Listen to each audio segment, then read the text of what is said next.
여러분 100년 가게에 무슨 일, 30년 가게도 줄폐업. 이게 무슨 말일까요? 아주 간단합니다. 아주 간단합니다. 이겁니다. 여러분 100년 가게라는 게 사실 정부가 가게가 100년 동안 이어졌으면 좋겠다. 일본에는 100년 가게가 굉장히 많은데 우리나라는 30년 가게도 좀 드물다.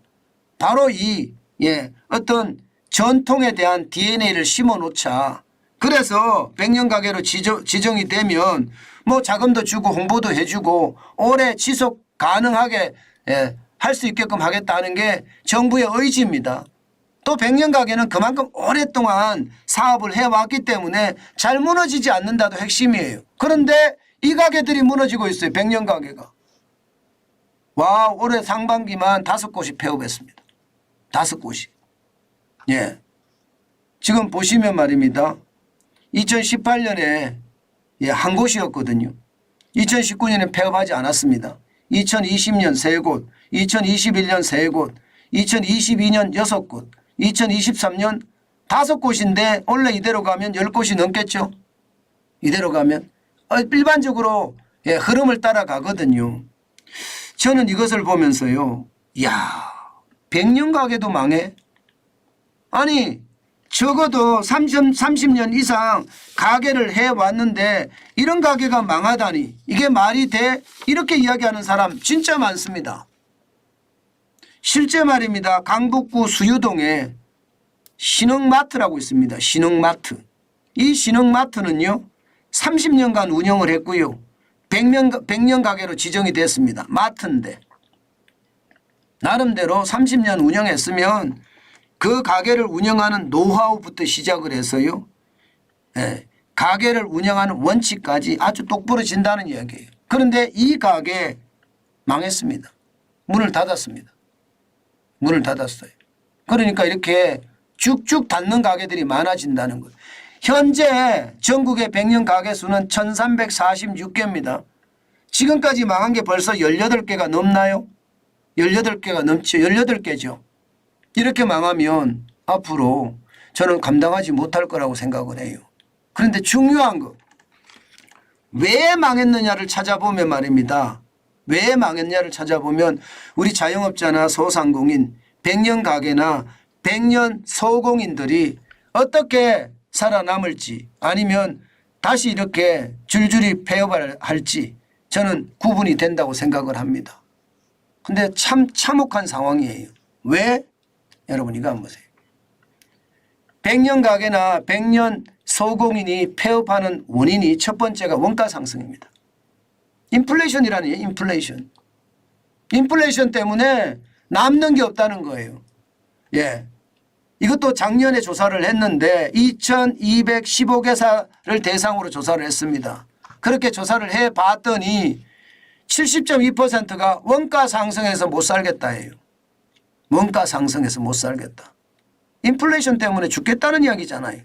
여기에다가 매출 감소도 48.4%입니다. 경기 침체가 원인이라는 겁니다. 경기 침체가. 아니 뭐 인플레이션이 심하니까 돈 쓰기가 쉽지 않죠. 두 개는 연관되어 있는 거라고 보면 됩니다. 두 개는. 인플레이션이 높으니까 당연히 돈 쓰기 쉽지 않다. 매출 감소로 이어지죠. 문제는 인건비 부담도 매출 감소하고 비슷하다는 거예요. 47.4%입니다. 야, 제가 여러분들에게 말씀드렸죠. 이제는 뭐라고 하더라도요.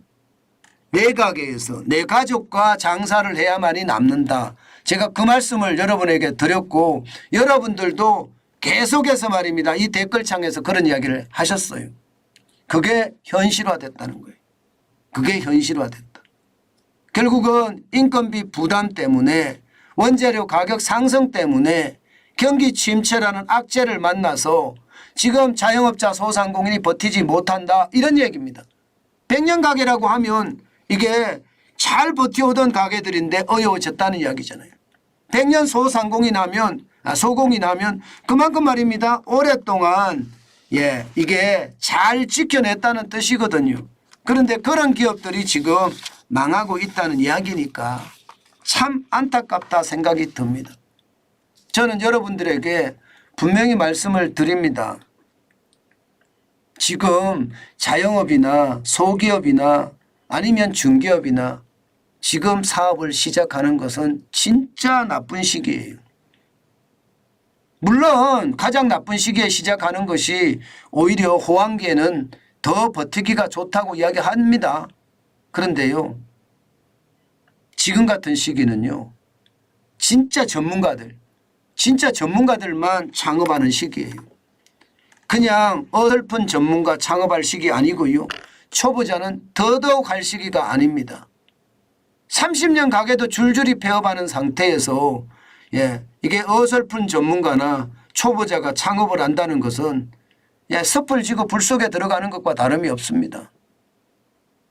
제가 불나방 창업이나 묻지마 창업하지 마시라고 말씀드리는 것도 바로 이겁니다. 그런 일이 벌어지기 때문이에요. 그만큼 말입니다. 최악의 상태로 몰려간다. 저는 그렇게 생각합니다. 저는 이 와중에 말입니다. 윤석열 정부의 개혁이 너무 더뎌진다고 생각합니다.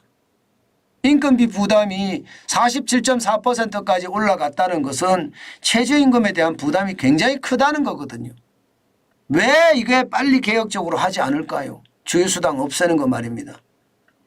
오르는 거는 2.5% 내년에 또 올랐잖아요.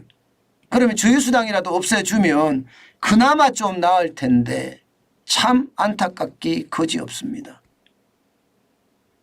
개혁이라는 것은 빠르게 일어나야지 그 효과가 좋고요. 개혁은 반드시 피로감이 있거든요. 피로감이라는 건 개혁 자꾸 외치다 보면 어느 순간 무슨 개혁이야 뭐 이렇게 된다는 이야기인데, 지금 그 어느 때보다 현장을 보고 현장 중심의 정부 정책이 필요한 시기가 아닐까, 저는 그런 생각을 많이 해봅니다. 자영업자 소상공인 100년 가게나 100년 소공인까지 무너지는 판에 일반적인 자영업자 소상공인이 버텨내는 것은 진짜 어렵다. 그 말씀 다시 한번 올립니다. 오늘은 창업을 하지 마시라는 이야기, 그리고 내가 전문가가 될 때까지, 진짜 전문가가 될 때까지 공부하고 현장 학습하고 남의 밑에 가서 일도 해보고, 이게 현장 학습이거든요. 그게 중요하다는 말씀 다시 한번 올립니다.